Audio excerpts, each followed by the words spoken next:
এই যে মানুষ পোস্ট মডার্ন করে মানুষের অঙ্গ প্রত্যঙ্গ কেটে ফেলে।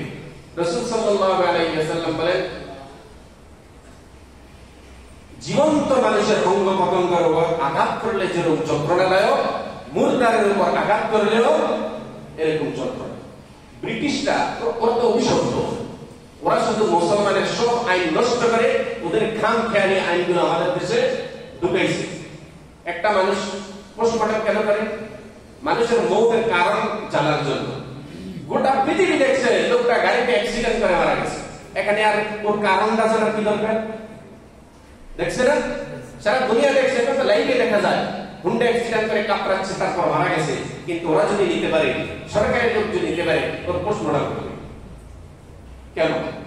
ওর মৌচে হয়েছে, এটা গোটা দুনিয়া মানুষ দেখছে না। তারপর কারণ আবার কি? এখানে আর কারণ ওখানে নিয়ে ওরা কি করে? মানুষগুলাকে জীবন্ত মানুষের, আপনি মনে করেন জীবন্ত মানুষের দেহ ছিঁড়ে যদি কলিজাটা টান দিয়া বের করে, এটা যেরকম যন্ত্রণা, মুর্দারের সিনা কেটে তার কলিজা বার করা সেই যন্ত্রণা। সুতরাং পোস্টমর্টম করা জায়েজ নেই। দ্বিতীয়ত, অঙ্গ প্রত্যঙ্গ স্থানান্তর করে, মরণোত্তর অঙ্গ দান করে। এই অঙ্গটি তোমার, কত টাকা দিয়ে আল্লাহ থেকে কিনছো? কার জিনিস দান করতেছো? চুরি করে যদি সব দান করো, এই দান হবে? তোমাকে ম্যানেজার বানায় দিয়েছে মালিক পক্ষ, তুমি তলে তলে কত সওয়াব কামাইতেছো, সব চুরি করে দান করে দিতেছো। কত বড় সওয়াব বেটা! তোমাকে দান করার অধিকার কে দিয়েছে? তোমাকে গুলি করে মারার অধিকার কে দিয়েছে? এটাকে তোমাকে সাময়িক সময়ের জন্য ব্যবহারের অনুমতি দেওয়া হয়েছে, তার মালিক তো তুমি না। সুতরাং অঙ্গ প্রত্যঙ্গ এটাও দানও করা যাবে না, মরণোত্তর, এবং মরণের পরে যারা এই কাজটা করবে ওরাও গুনাহগার হবে। তবে রক্তের ব্যাপারটা আলাদা, এটাকে দুধের সাথে তুলনা করা হয়েছে। কিন্তু রক্ত কিন্তু হিসেবে রক্ত নাজায়েজ হওয়ার কথা, কিন্তু অতি জরুরির কারণে এটাকে দুধের মান দেওয়া হয়েছে। দুধ যেরকম আরেকজনকে পান করানো যায়, এটাতে কোনো গুনাহ নাই। শুধু মানুষের দেহের রক্তকে দুধের হিসেবে হিসেব করে এটা অন্যকে দান করা যাবে, এই অনুমতি শরীয়তে দেওয়া হয়েছে। অন্যথায় রক্ত বিক্রিও করা হারাম। রক্ত বিক্রি করা হারাম। কেউ যদি রক্ত দিতে চায়, শুধু বিক্রির উদ্দেশ্য নয়, শুধু মানুষের সেবার উদ্দেশ্যে, আল্লাহর রাজামন্দির জন্য রক্তটা শুধু দান করতে পারবে, তাও শর্তের সাথে আছে। কারণ হিসেবে তো এই রক্তের মালিক তো আল্লাহ। দ্বিতীয়ত, রক্ত কিন্তু নাপাক, জানেন না? রক্ত হলো নাপাকে গলিজা, মানে শক্ত নাপাক। পায়খানা যেরকম নাপাক, রক্ত এরকম নাপাক, মানে সম্মানিত। রক্ত সম্মানিত কিন্তু নাপাক। নাপাক জিনিস কিন্তু মানুষের দেহে প্রবেশ করানো নিষেধ, কিন্তু এখানে শরীয়ত এটাকে ছাড় দিয়েছে মানুষের অতি প্রয়োজনের কারণে। সুতরাং সাবধান, আল্লাহর আমানত কোনোভাবে নষ্ট করা যাবে না। একটা হলো বাহ্যিক দৃষ্টিতে দামি খানা, আর আরেকটা হলো শরীর দৃষ্টিতে দামি খানা।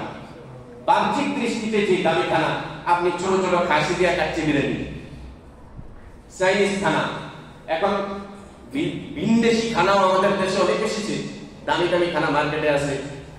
আবার আপনি বাহ্যিক দৃষ্টিতে আপনি সোনারগাঁও হোটেলে যান, আমরা গেছি এক গ্রুপ, ওখানে আমাদের 6,500 টাকা করে একজনের পিছনে গেছে। তাহলে বাহ্যিক দৃষ্টিতে, দুনিয়াবী দৃষ্টিতে এগুলা খুব দামি খানা, কিন্তু শরীরের দৃষ্টিতে দামি খানা কোনটা? শরীরের দৃষ্টিতে দামি খানা হবে, আপনি কাচ্চি বিরিয়ানিও শরীরের দৃষ্টিতে দামি হবে। এই কাচ্চি বিরিয়ানি যদি হালাল তরিকায় হয়, এই কাচ্চি বিরিয়ানিটা যদি রাসূলের তরিকায় হয়, তাহলে এটা দামি খানা। আর যদি রাসূলের তরিকার বাইরে আপনার খাবারটা হয়, তাহলে এটা কোটি টাকা দামের খাবার হলেও দুনিয়াবি দামি খাওয়া হবে, কিন্তু পরকাল কেন্দ্রিক এটা একেবারেই আপনাকে ধ্বংস করেছে।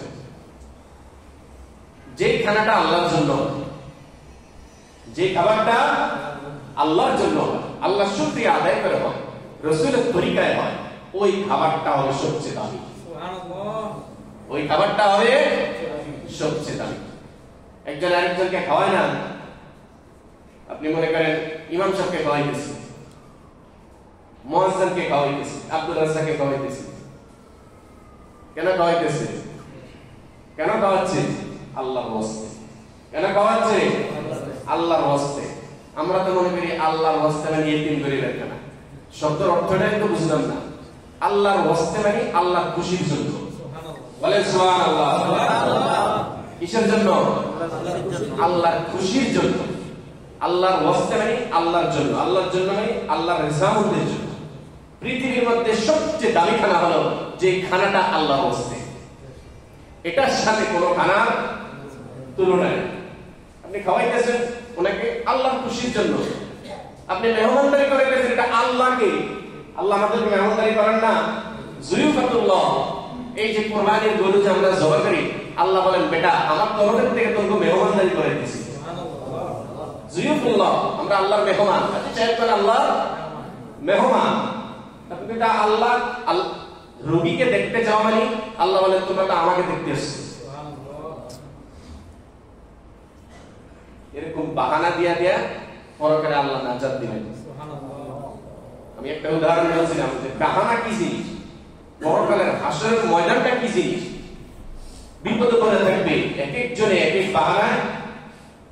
আমার এই ঘটনা আরো 7-8 মাস আগে একবার ঘটছে, আজকে আবার ঘটছে। আজকে তো সকালবেলা রৌদ্রই ছিল, দেখছেন না? 9টা-10টার দিকে কিন্তু রৌদ্র ছিল, হঠাৎ বৃষ্টি চলে এসেছে। আমি গেছিলাম নয়া বাজারে, ছাতা ছাড়া দেখলাম যে রৌদ্র আছে। এখন বাজারে একটু পারছি কড়া বৃষ্টি আছে, এমন বৃষ্টি 2 হাত নামলেই পুরো শরীর ভিজে যায়। কোন রকম কায়দা করে ব্রিজের নিচে এসে দাঁড়াইছে। এখানে দাঁড়ানোর কত লম্বা গ্যাপ, আর পার হওয়ার কোনো রাস্তা নেই, তুমুল বৃষ্টি। এখন আমাদের চা ব্যবসায়ী আক্তার ভাই দেখলাম হঠাৎ উনি একটা ছাতা নিয়ে ওখানে গেছে। তো ওখানে আরো 2-1 মানুষ ছিল, ওরা কিন্তু আটকে গেছে, কিন্তু উনি আমাকে ছাতা দিয়া আমি না জানতে পারলাম। হাসরের ময়দান থেকে তুমি সব বিপদে পড়ে থাকবে। এক একজন আল্লাহওয়ালা একজনকে বিভিন্ন রকমের বাহানা দিয়া পার করে।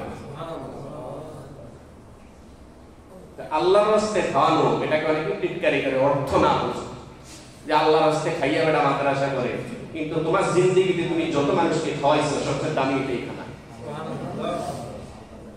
আল্লাহর রাস্তে খাইয়া খাইয়া হাসরের ময়দানে দেখবা যে খানাগুলো আল্লাহর রাস্তে বলছো এগুলো আসলে আল্লাহর খুশির জন্যই খাওয়াইছে। আল্লাহর খুশির জন্য যারা খাওয়ায় ওদের হাসরের ময়দানে আটকা দিবে ইনশাআল্লাহ।